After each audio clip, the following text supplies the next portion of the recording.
Hey athletes, what's going on? Brian Showman here, physical therapist and performance coach. Get your fix physical therapy, get your fix nutrition, CrossFit coach, and running technique specialist.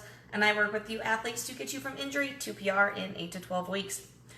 But what I want to talk today about is not necessarily any injury, any recovery as far as that goes. What I wanted to talk today about is that midday slump that you get.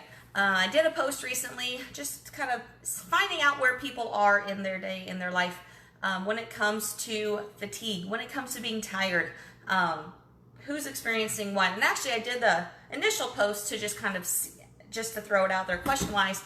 That's when I got a lot of these sleep answers. So that's when I started wondering what's going on with people. Where's this fatigue issue going on? And the majority of or pretty much consensus was that midday time, that 1 to 3, that 2 to 4 time frame. And I get it. I actually spent years of my life in that same situation. Hey there, thanks. In that, needing that, feeling like you need that nap in the afternoon, feeling like you needed, or maybe you feel like you need caffeine or sugar for that pick-me-up middle of the day. You just start snacking because you need something to keep you awake, that sort of thing. Hey, Chance. So I've been there. I totally get it. But I've also figured out how to get myself out of that. And it basically comes down to what I'm eating, when I'm eating, that sort of thing. It has nothing to do with, yes, I get the decent amount of sleep at night. I get what I need, which is about 6 hours. I actually use CBD to help me stay in a deeper sleep. So yes, that does help. But what ultimately helps is what I'm eating during the day and when I'm eating this during the day. So what does this look like, or what does this mean? What happens a lot of times is our culture has gotten in this, like, we eat carbs in the morning for breakfast situation. You go to other countries and it's not like that. It's more proteins, it's more fats, it's veggies if they're eating carbs. But over here, we're looking at bagels, muffins, cereal, bread, toast, all these sorts of refined carbs. So we get this, basically we just kind of get this spike in our insulin, spike in our sugars, spike in our insulin, eventually we crash. So we do the same thing at lunch. We have to pick those stores back up, we do the same thing at lunch, and then we crash. That's when we get that midday, late day fatigue. So how do we counteract that? Couple ways. One, we eat fewer carbs at the front of the day. We kind of, we can kind of load our carbs at the end of the day. So what that looks like, or what that could look like, is essentially more fats, more veggies, more of your proteins early in the day, and then in your evening meal, your dinner, is when you're going to have most of your carbs. So if you want any sort of refined carbs, that's when you're going to throw them in.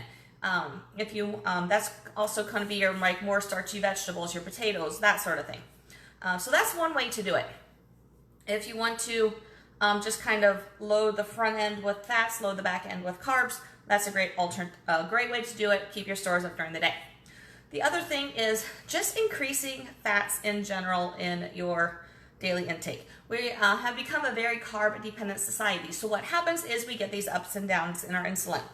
But if we consume more fats, we don't actually get that spike. The fats don't cause that trigger that the carbs can do, and that protein can actually do as well.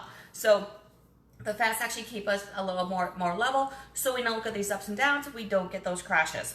Along with that, fats are actually really good for brain power, for mental, to avoid that mental fatigue. So when we have more fats in our diet as well, we can also keep that brain power going a little bit better. So if you have a job that needs a lot more concentration, a lot more mental power, it's a great way to do that. So I want to throw those 2 thoughts out there for you guys. So as far as backloading your carbs, or just doing a more higher fat diet, not necessarily keto, but just higher fats throughout your day, or for your ratios in general. So what does this look like for me actually? I actually start my morning with a smoothie that is pretty high fat, very low carb. So for me, it has avocado, it has full fat coconut milk. I throw protein powder in there as well. I do this post-workout.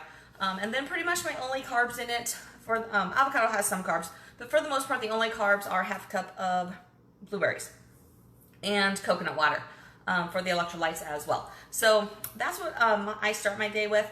And then I also do bulletproof coffee, my version of it, which is coconut milk instead of butter. But that's what my morning looks like.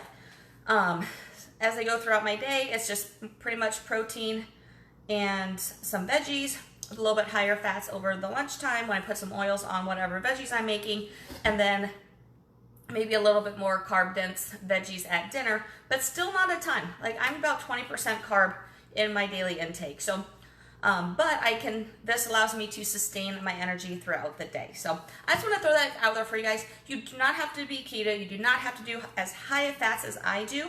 I just know for me, I burn more fats when I work out. I have conditioned my body for this, so it works really well. But just think about, when are you timing? When are you eating your higher carbs?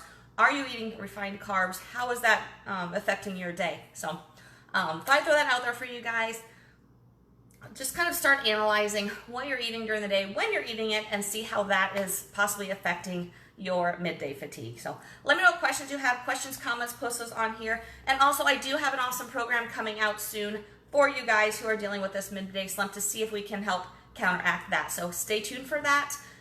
If you have any questions, comments, reach out to me, Facebook Messenger. I'd be happy to have a conversation with you. And have an awesome rest of your Monday. Bye, guys.